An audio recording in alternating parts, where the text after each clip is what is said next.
अस्सलाम वालेकुम, मेरा नाम मकबूल अहमद है और आप लोग यूट्यूब चैनल देख रहे हैं। हर साल यौम पाकिस्तान हो या यौम आज़ादी, क़रारदाद पाकिस्तान का हवाला ज़रूर दिया जाता है। इस मुल्क के क़याम के लिए दी गई कुर्बानियों और जद्दोजहद को याद किया जाता है। दो कौमी नज़रिए और पाकिस्तान को इस्लामी फलाही रियासत बनाने के वादे को दोहराया जाता है।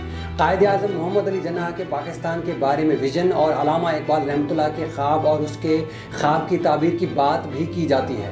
सदर ममलिकत, वज़ीर आज़म और दूसरे ज़िम्मेदारान हर साल इन मौक़ों पर अपने अपने पैगामात के ज़रिए पाकिस्तान को उसकी ताबीर के मुताबिक बनाने का इरादा ज़ाहिर भी करते हैं। अखबारात स्पेशल एडिशन जारी करते हैं। हर साल एक ही कहानी को दोहराया जाता है, लेकिन अमल कुछ नहीं होता।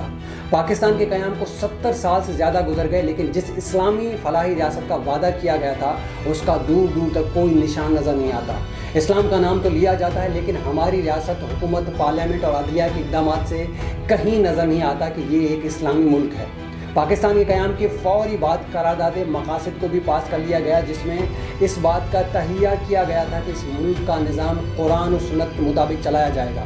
पाकिस्तान का आइन भी इस्लामी बन गया, लेकिन अमल ज़ीरो है, जिसकी वजह से 7 दहाइयाँ गुजरने के बावजूद भी हम अपनी मंजिल से बहुत दूर हैं। हमारा आइन जिस पाकिस्तान की बात करता है वो पाकिस्तान हमें कहीं नज़र नहीं आता। पाकिस्तान का मतलब क्या? ला इलाहा इल्लल्लाह के नारे पर इस मुल्क के क़याम के लिए जिद्दोजहद की गई। कायद आज़म ने बार बार इस्लामी पाकिस्तान, शरीयत और इस्लामी फलाही रियासत की बात की। क़याम पाकिस्तान के फ़ौरी बाद उन्होंने इस्लामी निज़ाम के नफाज के लिए डिपार्टमेंट ऑफ इस्लामिक रिकन्स्ट्रक्शन भी कायम किया, जिसका सरबराह इस्लामी स्कॉलर अल्लामा मोहम्मद असद को बनाया गया। लेकिन कायद आज़म की वफ़ात के बाद सब कुछ बदल गया और ऐसा बदला कि आज तक पाकिस्तान के क़याम के असल मकसद से हम दूर ही दूर होते जा रहे हैं। बल्कि अगर सच पूछा जाए तो हम क़याम पाकिस्तान के मकसद से गद्दारी का इर्तिकाब भी कर रहे हैं। हमारे हुक्मरानों ने अपने ज़ाती मफाद के लिए इस्लाम का नाम तो ज़रूर लिया, लेकिन उसके नफाज के लिए कोई संजीदा कोशिश कभी नहीं की। अब तो ये हाल है कि हमारे सियासतदान, हुक्मरान, मेंबरान असेंबली खुलेआम सेकुलर पाकिस्तान की बात करते हैं। आईने पाकिस्तान की किसी भी इस्लामी शिक को उठा ले, उस पर कोई अमल दरामद नज़र नहीं आएगा, बल्कि एक एक इस्लामी शिक की खुलेआम खिलाफ वर्जी मामूल बन चुका है, जो न सिर्फ आईने पाकिस्तान के साथ बल्कि मकसद पाकिस्तान के साथ भी गद्दारी है। लेकिन अफसोस कि उसे बुरा नहीं जाना जाता है।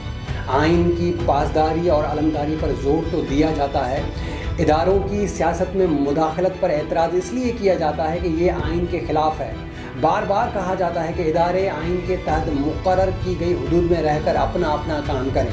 आइन की हुक्मरानी का नारा तो बड़ा पसंदीदा है, लेकिन अगर कभी आप ये सवाल उठाएं कि आइन की इस्लामी शिकों पर अमल दरामद क्यों नहीं होता, क्या ये आइन से गद्दारी नहीं?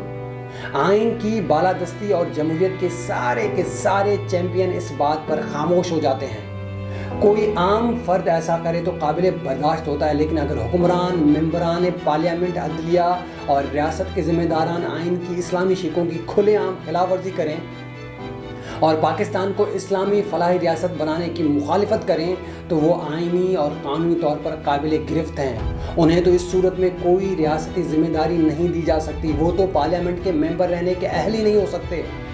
लेकिन यहाँ सब चलता है।